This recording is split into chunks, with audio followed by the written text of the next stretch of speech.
ये देखकर बड़ा आश्चर्य होता है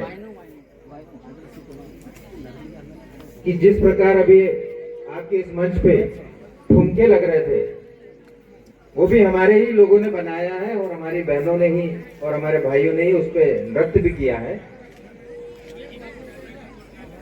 तो मैं देख रहा था लोगों में कितनी दिलचस्पी है, उस गाने को कितने अच्छे से सुन रहे हैं और हमारे भाई लोग भी बड़े दिल लगी से उस गाने को देखते हुए खुद भी मचल रहे थे।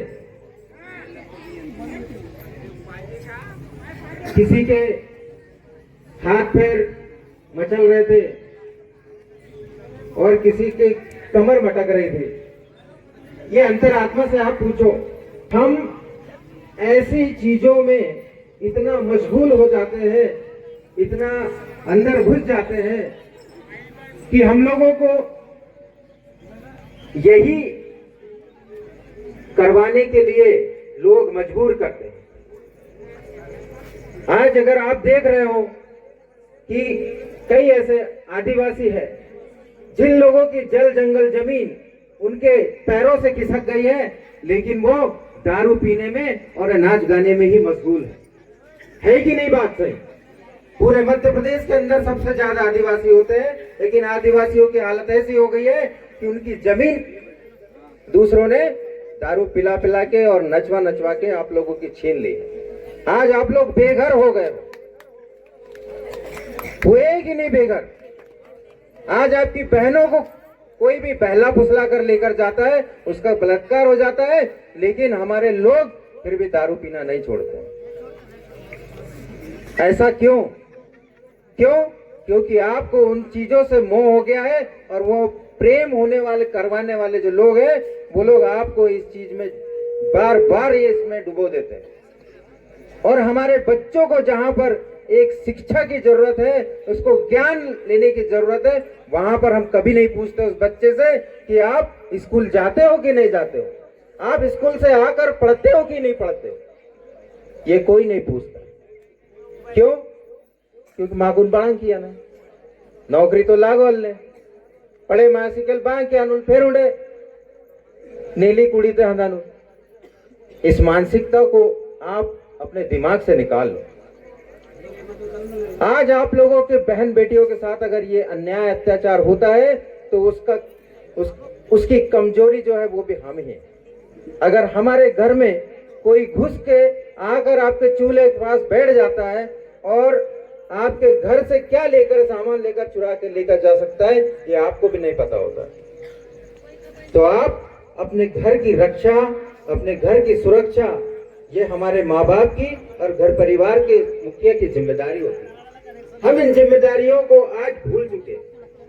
पहले एक जमाना था जिसमें ग्राम के सरपंच और पंचायत के जितने भी लोग हमारे होते थे, बड़े बुजुर्ग, उनका इतना शासन होता था कि बहू बेटियां या बच्चे अगर घर से निकल रहे हैं तो वो बड़े का सम्मान करके निकलते हैं।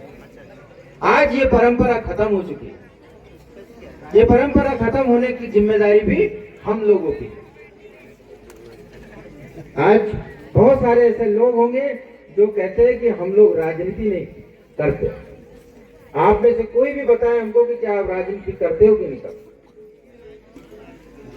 ऐसा कोई व्यक्ति है यहाँ पर जो मुझे बता दे कि मैं राजनीति नहीं करता हूँ, मैं सामाजिक सेवा करने वाला व्यक्ति हूँ, या मैं अपने घर परिवार से ताल्लुक रखता हूँ, मुझे किसी से नेता से मतलब नहीं है, मुझे किसी समाज के लोगों से मतलब है? कोई यहाँ पर पीछे कोई भी एक बोल दे भाई। मैं यही तो पूछ रहा हूँ कि क्या आप कह सकते हो कि मैं राजनीति नहीं करता हूँ या मुझे राजनीति से मतलब नहीं है?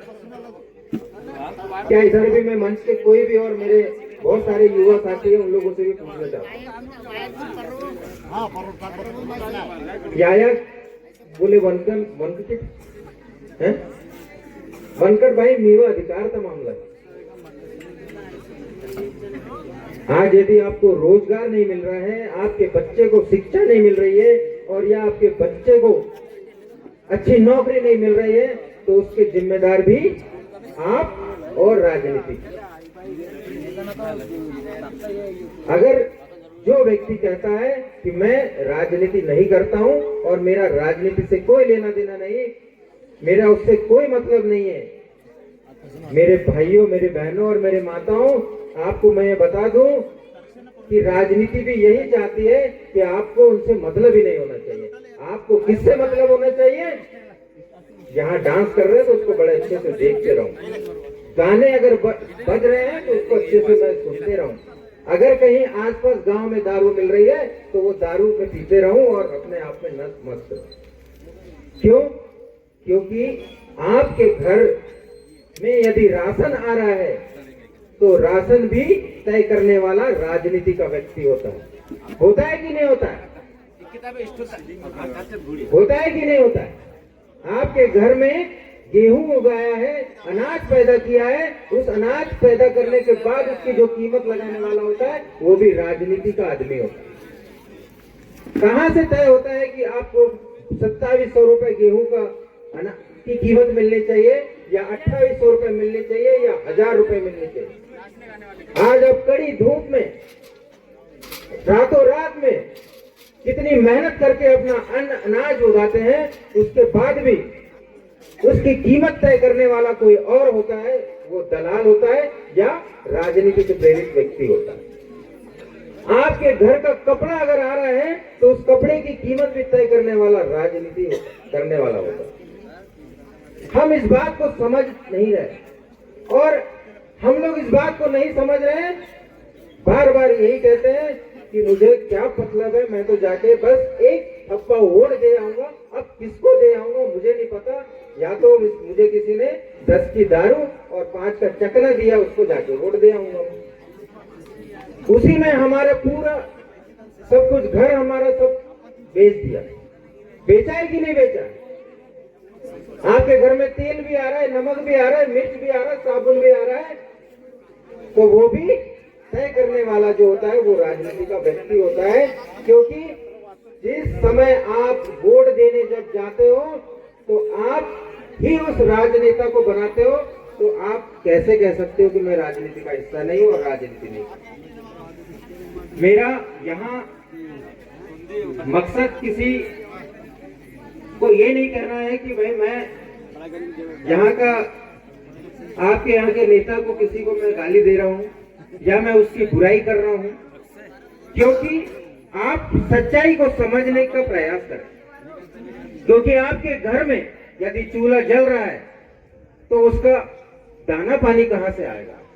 उसमें अगर एक माचिस की तीली आप लेकर लाकर लगाते हो तो वो माचिस की तीली कहां से आएगी?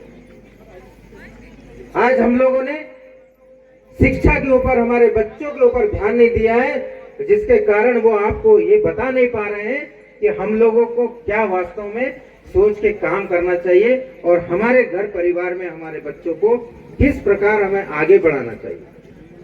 आज समाज के लिए उसकी जो दुर्दशा है उसको देखते हुए हम लोग समाज के अलग अलग जगहों में जाते हैं। आज हमारे बीच में एक कोरकू समाज से हमारा भाई आया था, उसने भी बताया कि किस प्रकार समाज के लिए वो लड़ाई लड़ रहा है अपने इस कम उम्र में। तो क्यों?